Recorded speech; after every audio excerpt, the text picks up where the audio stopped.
That was just warming up a bit. All right. So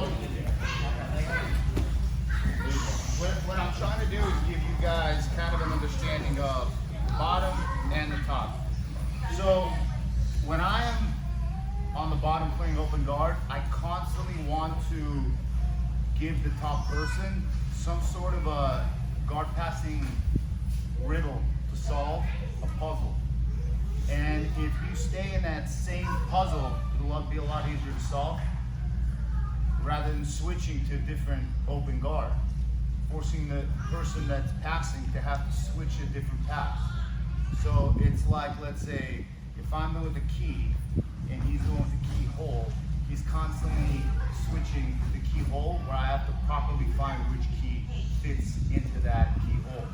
So I'm either going to be one that's going to have a digital card key that automatically rekeys to properly fit because I recognize what's going on, or I can be that junior high school janitor from 1982 with that big ring of keys that most of you have no idea even what I'm talking about, but he's like, this key with the red and the B1 and all that, okay? So the next thing, I'll make it easy, is this. You have to kind of recognize where their feet are, because their feet are either going to be low, medium, or for some reason high. So you don't necessarily have to go in straight like this, okay? You can shift this way, forcing them to have to adjust, and then the feet begin to switch. One probably will be high, one probably low. I don't have to go that way, I can go this way, and his feet begin to switch. So I can begin to create a pattern that I can at least predict of how his feet are moving, which way he's moving, and how he's moving. I don't have to engage. I can be just close enough. It's really more so up to him to engage if he really wants to begin to get into an open guard. So if I begin to move here, okay, here, here, you see how one foot's up, one foot's down. If I move this way, I see that this foot's up, okay? If I move this way, 1, 2, 1, 2, and I can begin to create a pattern that I can time. Now, it's not going to be obviously that easy, but I can now begin to get him to move in ways that are predictable, and more so I can kind of time some sort of a pass, depending on his feet are low or kind of medium here where his knees are in, all right? So if I go this way, his left foot is up. If I go this way, his right foot is up. So what I'm going to do is I'm going to jam the hip right here and put my hand on the knee, okay? And I'm just going to go out here, and I'm going to do like a hip frame tap, okay? Because here it's kind of hard for me to insert my hand here. If I go this way, now it opens it up here. So my hand goes on his hip here, and my elbow blocks that knee as my left hand goes here, okay? And I'm pressing on his hip and jamming this. Because what he's gonna be doing, he's gonna try to be getting his top leg into the game here by either going under or over, and I have to be able to monitor it as I begin to pass. And notice he gets folded over. In order to access that far hip, I'm just showing you, I can't quite just do it now, wouldn't be the right thing to do. But if I go here, I can now go here, and now I can go here. If you notice, he's in a good position.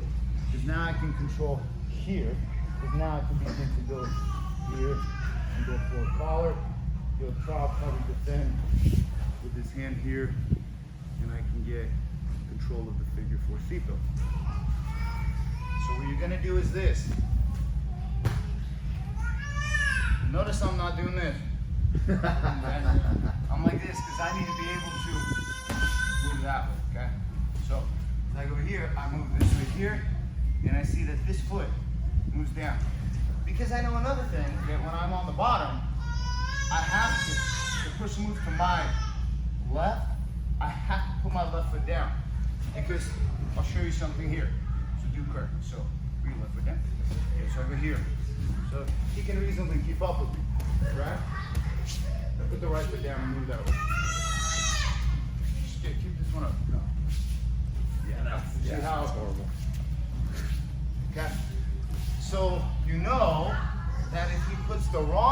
down, he's screwed. So you expect, if you go this way, he's gonna put that foot down. But if you go this way and he puts this foot down, you just keep going here, and you're able to beat it because he can't move his hips fast enough relative to you shuffling sideways. You don't have to go straight in.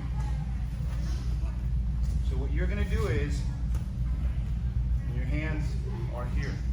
Your hands aren't here, your hands aren't here, your hands are here because I'm also denying his ability, even if I step in and he tries to get his feet on my hips, I can begin to control.